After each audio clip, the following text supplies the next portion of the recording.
So, a lot of folks think Changli is just a sub DPS because she seems similar to Yin's outro, but her actual role is that of a bar DPS. We'll go over what a bar DPS is and why it makes such a difference in just a bit. But first, let's understand how Changli actually works. Keep in mind, this video is based on pre-release information.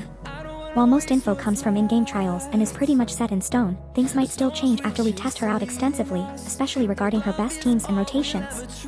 Let's start off with her kit to get a clear grasp on how Changli works. Her resonant skill, Tripartite Flame, can hold up to 2 charges. Whenever you use it, Changli will dash towards the enemy and enter through sight for 12 seconds. This state is the core of her kit, and whenever you enter through sight, you gain access to 2 powerful moves. By basic attacking while on the ground, you perform through sight conquest, leaping towards the enemy and dealing fusion damage. Alternatively, jumping or using a basic attack while midair performs through sight charge, where you dash upwards towards the enemy as a phoenix, dealing fusion damage. Both moves scale off resonance skill damage and instantly end through sight. Her air skill isn't the only tool that lets Changli enter through sight. Her basic and midair attacks are simple 4-hit strings, granting through sight upon landing the 4th attack. Additionally, using your attack or a basic attack after your TR sight charge makes you start your basic string directly from a 3rd attack, allowing for some interesting combos with fast ret generation, which we'll discuss later. Changli's forte revolves around stacking up Flamant to a maximum of 4 stacks. She gains 1 stack every time a TR sight conquest or charge hits the target and 4 stacks upon casting Resonance Liberation. This grants her access to Flaming Sacrifice, an empowered attack. Resonance Liberation is simply a fusion damage AoE nuke with a stunning animation, granting maximum Flamant stacks and a 25% attack bonus during your next Flaming Sacrifice if performed within 10 seconds. Her first inherent skill, Secret Strategist, increases Changli's fusion damage by 5% for each Flamant stack after casting either through Sight Conquest or through Sight Charge. The second inherent skill, Sweeping Force, gives a 20% fusion damage bonus and 15% defense ignore to your 4th heavy attack and Resonance Liberation. Lastly, her intro skill makes her appear midair, attacking a target and granting through sight. Her outro skill provides a 20% fusion damage bonus and 25% liberation damage bonus to the next resonator for 10 seconds or until switched out. Phew, that was a lot. But don't worry. In the rotation section of this video, you'll see how all of this translates into actual gameplay. For skill upgrade priority, first focus on her 4th circuit and Resonance Liberation, as they are the most important skills. These are closely followed by Resonant Skill, and lastly, Basic Attack and Intro. Unlocking her inherent skills as soon as you can is also important because they're just free damage. Unlock nodes whenever you can for free attack percent and crit rate. Very quickly, I'll leave a couple of cheat sheets on screen for all the materials needed to max upgrade your Changli to level 70 for Union level 40 players, level 80 for those of you at level 50, and level 90 for future reference whenever you're going to hit Union level 60. Now that we know how Changli works, we can finally talk about why she isn't just a sub DPS. In reality, she's more of a bar DPS with high synergy for quick swaps. Despite the similar outro, Changli is highly different from Yin. She doesn't have any off-field damage capabilities, and most importantly, her kit is full of self-buffs, like tons of fusion damage, attack, and even defense ignore. On top of that, most of her attacks, such as through sight variations, our attack and resonance skill, are also cancelable, making her more suitable for a quick swap dual DPS comp rather than a traditional main DPS with supportive units. In such a comp, her outro would be wasted, and the swap windows would be less optimally used.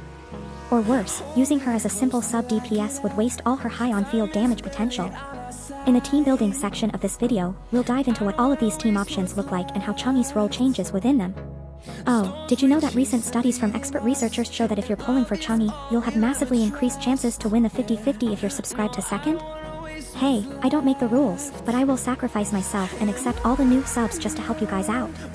Science aside, let's get back to the video and talk about Changli's best weapons. Without anyone's surprise, Blazing Brilliance, her signature weapon, will be her best in slot, giving the maximum amount of crit damage, attack percent, and resonant skill damage. In second place, we have the standard 5-star, Emerald of Genesis, which is overall a really good stat stick providing crit rate and attack percent, plus some gladly welcome energy recharge. For more relatable options, we got Looming Gloss, Lunar Cutter, and Commando Conviction, all being decent options if you don't have any 5 stars.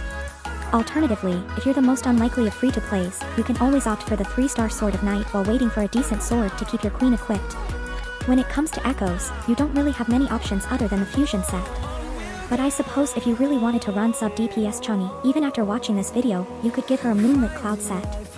As for actual echoes, you want to run a 4-3-3-1-1 with the Inferno Rider being your only 4-cost option at the moment and the overall best active echo you can equip.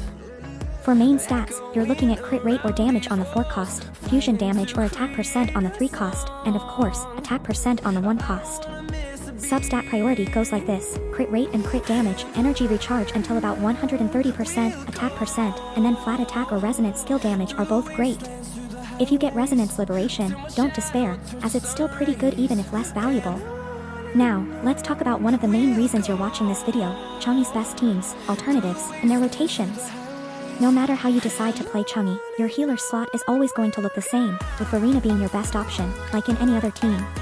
This is followed by either Vi for a weaker but similar alternative or Jamin for an undervalued yet not bad at all option, providing a bit of everything, though she still doesn't compare to Verena. Changli's best partner outside of the healing slot will be Anchor, by far, as she fits very well with Changli's playstyle, being a fusion damage dealer with a lot of swappable moves.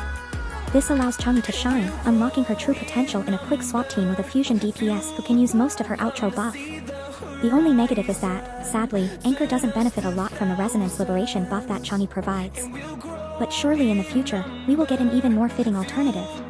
Other viable options include Lin for a less optimal quick swap team where Changli has a bit more field time.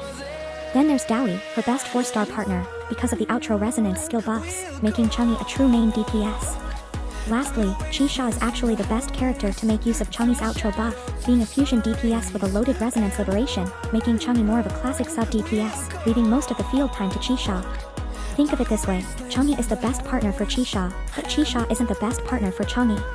In the actual Changli guide, I will release after the banner drops, we will go over more extravagant team comps, if any, after I can test them to have an in-depth look at the best possible rotations, especially in practical combat and not just on paper. To give you an idea of how to play her, here is her optimal combo and some guidelines on Changli rotations. Changli's ideal combo would be intro into TR Sight Charge, then plunge into directly basic 3 and 4, granting you through Sight again into TR Sight Conquest, then skill into 2 through Sight Conquests 2 times in a row because you have 2 skill charges. This adds up to 4 Flamant stacks, allowing you to perform a 4th heavy attack, and lastly, your Resonance Liberation, which grants you 4 Flamant stacks again to cast another 4th attack.